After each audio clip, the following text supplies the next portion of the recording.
Welcome to this video. Welcome to a video about the solar eclipse in Scorpio at 11 degrees, and it's going to happen on the 3rd of November. So I'm gonna explain or try to explain what the solar eclipse is all about, especially what kind of energy is it, and if you've got planets in, let's say, Taurus and Scorpio around 11 degrees, so planets like 7, 8, 9, 10, 11, 12, 13 degrees, or an ascendant, or a midheaven, or a progressed planet, and to some lesser extent even a cusp. That could be very important for you. But of course we all have Scorpio in our chart, and I'm going to do in the monthly horoscopes of November, I'm going to look specifically what this eclipse is signifying for every sign. For those who don't know anything about eclipses, about Saros families, etc., etc., I have put a link beneath this video because it explains what it really means, and you were really, I think, I always consider eclipses from the highest level up unto the detail. From the highest level, which is, you could say, when the eclipse started, you look at the chart when the eclipse started, to the lowest level, and that is today. Not that it is good or bad or anything, but it's the level of our collective, and it's considering the eclipse with the planets of today. So the planets, how the other planets are aspecting the eclipse. So first of all, the eclipse, and I forgot to take my book, so hang on. The eclipse of belongs to a certain family, and actually the eclipse on a higher level belongs to a very positive family. So that is something that we have to keep in mind, because when we look at the details, which is when we look at the 3rd of November, it's kind of a tough cookie, you could say, because Saturn is involved in such a big way. Now, what is it? So let's start at the highest level. I always love to start at the highest level, not because it's a positive one, but just because it gives you a perspective. I can't find it, so I will have to do it by heart. It belongs to the 14 North family. So this eclipse belonged to the same eclipse as last month, the 18th of October. But now it is a solar eclipse, so the sun and the moon are together. When the eclipse started, so a long time ago, that family of eclipses, the blueprint of that day when the eclipse started was, as I said, a very positive one. And the main thing to remember is that, and I've read this in the book of Bernadette Brady, she said that this eclipse is all about new ideas coming in. So good ideas, new ideas, and good ideas that are coming into our consciousness. So that's actually the most important thing of the eclipse. I mean, on a high level. So whatever it is, what's happening on other levels, on the highest level, it's about new ideas coming in. So that is good, isn't it? But now let's have a look at the 3rd of November and at that eclipse. Now, this eclipse has a lot of Scorpio energy. There's the sun in there, there's the moon in there, there's Mercury in there, there's the North Node, of course, in there, and there's Saturn in there. So a huge emphasis on Scorpio. So intensity, passion, longings, what else? Commitment, going deep. And Scorpio is also about going to that level. Let's say that you've got the minimum and the maximum here. And Scorpio likes to go from the minimum to the maximum. So it means it wants to know the edges. It wants to know the extremes, you could say. And therefore it transforms. That's a transformative quality of Scorpio. So it goes to its maximum level. And that is what's going to happen around that time, around November. I'm doing this video in October because I think we already feel that in October, and it will go on a couple of months afterwards. So you go to that peak of passion, commitment. Scorpio likes to focus on something. So everyone is going to this peak and to this maximum. And then something, how do you call that? Cataclysm, or I don't know the word, catharsis or something like that is happening because it wants to break through. And when it does that, it liberates itself and it's transformed. Everyone who's got planets in Scorpio will understand that. That's the Scorpio energy. You go to the maximum and then it kind of bursts, and then there is complete detachment, and there's complete, you know, you have the perspective, and there is a sense of peace afterwards, because there was this very intense energy building up, and you know, passion. This is the maximum, here is the obsession, here is the passion. So when you stay between those lines, and the thing is, we probably will, because Saturn is there. The Saturn is all about these limits that I'm showing you here. I'm showing you limits. I'm saying a minimum and a maximum, but there is a tendency of going or of breaking through, you know, and then it becomes obsession. But Saturn actually is helping and saying, no, we're not going into that. We have to let go, and then we have to detach. So everyone has this kind of energy going on in a particular area of their life. It's very similar with that other eclipse that happened last year around the end of November. It was also a Scorpio eclipse, but now it's Saturn there. So it's the big teacher, Saturn, and it's the big tester. So with all this Scorpio energy, it's not only going to be intense and all of that. With Saturn there, bang on that eclipse, it's going to be very testing times for a lot of people. And it's going to be phase 2 reality. Come on, phase 2 reality. So actually, that is not a negative thing when you are already seeing reality, when you are not flying high. So for people actually who are flying high and who are not really aware of the situation that they're in, so whether it is you're having this in the 7th house, a relationship, or whether it is work, you're having this in the 10th house, there's something that needs a confrontation and that needs a wake up. So, and that will happen to people. And for some people, they will be, you know, fine with this. And especially people who already have, let's say, a lot of earth signs, or let's say a strong Saturn or a good Saturn, or a Saturn positioned on angles or something. Because every person is unique, and every person is reacting differently on energies. So people who really know that hard work, and people who know that, you know, living in reality, we need to do that every now and then. For those people, it won't be that hard, this eclipse. On the contrary, it will give them benefits afterwards. But for people who are really living in a dream and who are really want to go, you know, there are no boundaries at all, they will have, of course, the wake-up call. And for people who are really trying to hide stuff, which is all about Scorpio as well, it's associated with the 8th house, which is a hidden house, and you're not going to show it.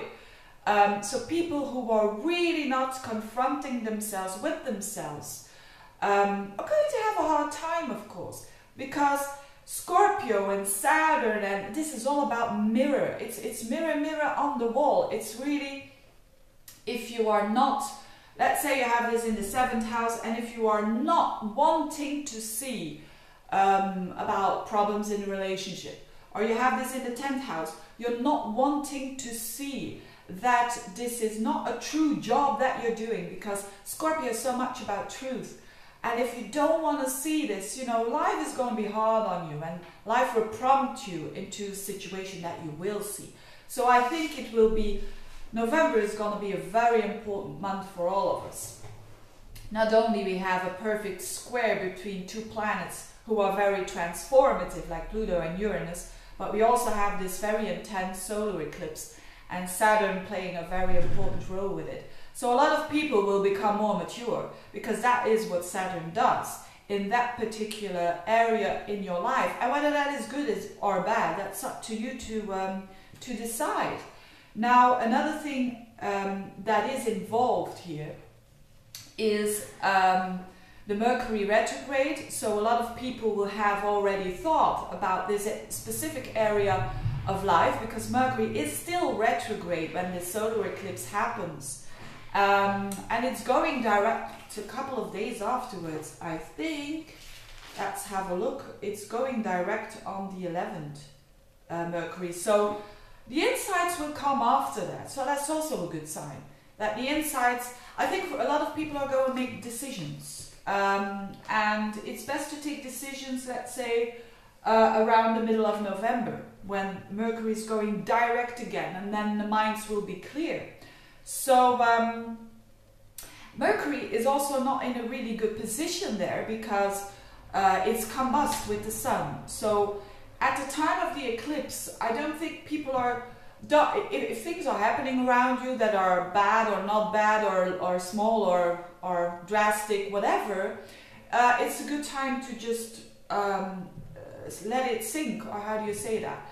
And you will know that afterwards, a couple of days afterwards, you can make decisions.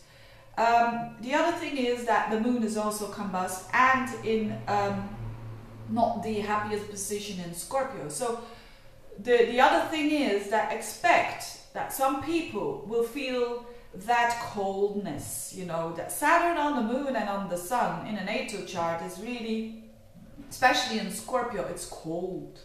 It's cold, you know, it's deep feelings, but it's very cold. And I think that has to do with the mirror thing. So if you don't want to see things of yourself, then, you know, then life has to prompt you almost into something that if you don't want to see something, probably life is going to prompt you in order for you to see. And even then, it's also a very Scorpio thing. Scorpio waits to the last minute, you know, they're actually on an unconscious level, they know, or actually on a conscious level, they know, but they take their time to act. They almost need, Scorpios are good at crisis situations. They almost wait for a crisis in order, and then they can make the changes, because it's a fixed sign and it really doesn't want to change overnight. Now, if you, another thing is Saturn, it's big role in here. It's also a lot of people who are really redefining themselves. Why do I say that? Because if you make a chart for the moment that the moon and the sun are conjunct at 11 degrees of Scorpio, I think it's 11 degrees 16 minutes or something. When you draw that card, or when you're not drawing, but when you have that chart, did I say card? That's Dutch, but chart, then you see Saturn bang on the ascendant in that chart of the moment of the eclipse. So that's another sign of a lot of maturity comes into people's consciousness, a lot of waking up comes into people's consciousness, whether it is nice or not nice. And as I said, for some people it will be nice, it will be new, you know, remember those good ideas coming in and so forth. So that is interesting, but for a lot of people who didn't want to see what they need to see, you know, the Scorpio thing is very much about what comes around goes around. They will be surprised. And this energy, these planets are clustering in the 12th house of this moment of eclipse. So there's a lot of unconsciousness going on with people, and all of us, we all have blind spots, and so it's a good thing. It's a very good thing to ask to the ones you love and the ones you trust, what are my blind spots? And, you know, friends or your loved one or family members or whatever, the people that you trust and that you are connected with. It's a very good thing to really ask also for a bit more consciousness. And or they're going to mirror that for you if you don't ask, actually. So I think this is a really interesting solar eclipse. Another thing with all this solar eclipse is also Chiron plays a role in it. Chiron plays a role in it. Why? Because it trines all this Scorpio energy in Pisces, so it's almost exactly trining. And Chiron at that day is opposing Mars. So that shows a very interesting thing, that there is also, you could say, wounds involved here. And we all have them. We all have Chiron in our chart, and some are a bit bigger than others. But it's also a theme about Chiron. So there's a lot of situations that can be solved here. It's like the moment to take decisions. But as I said, wait for the decisions after the Mercury retrograde. And then you will take decisions that, you know, especially with Saturn there, bang on the ascendant, decisions that are going to be important for, let's say, the next 30 years. So that's why this Mercury retrograde is helping to be cautious. You know, well, Mercury retrograde is not necessarily bad because it makes you cautious, it makes you slowing down with the thinking process, because it needs to be. And this Chiron Mars thing is, I'm doing videos about Chiron. I haven't done Mars Chiron, but I will do that soon. But Mars and Chiron is all about when you want to take action, you feel the wound. When you want to take action in your life, you feel like it's hurting. So we all will have that feeling of we need to take an action, but it remembers us.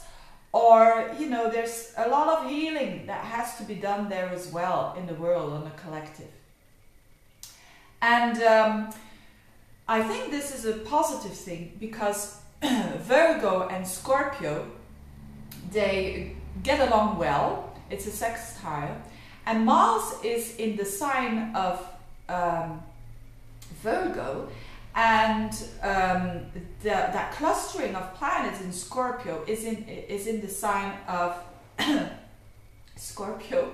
What I'm trying to say, explain as a mutual reception. So those planets in Scorpio, Mercury, specifically, I mean Mercury, not the whole planets, but Mercury and Scorpio. Mercury is the ruler of Virgo, so it's in the sign of Scorpio. And Mars is in Virgo, which is in the rulership of Virgo. So those two planets, Mars and Mercury, they are working together. They're doing well for each other. So our thinking processes are related with our actions. And this is good because the thinking process has been slowed down. So everyone will take decisions with good, well, hopefully with good thinking and rethinking before they act. So this is in favor of each other. When Mars and Mercury are aspecting each other, it doesn't make dancers good dancers, because Mercury is movement and Mars is action, but it makes someone's thoughts aligning with someone's actions. So, but as I said, these actions are also connected with Chiron. So there's going to be this need for action, but in a Virgo way, so in a humble way, and but in a very aligned with the thoughts way. So Mars and Virgo thinks before they act, you know, that specific aspect, and that I think is good. So people hopefully are not going to rush into things that they later on will regret. So it's not the time to regret things. It's the time to do things. It's the time to think about, to wake up to certain things in your life or people in your life. And okay, maybe with the pain there, but it's time to go on and it's time to proceed. So what an eclipse that is, especially when you have this on personal planets or progress planets, is going to be huge, and it's going to have that energy that I just talked about. So very interesting energy, and Mars is really important here, and action is important here, because all these planets in Scorpio, this is ruled by Mars. So what Mars is doing is very important here.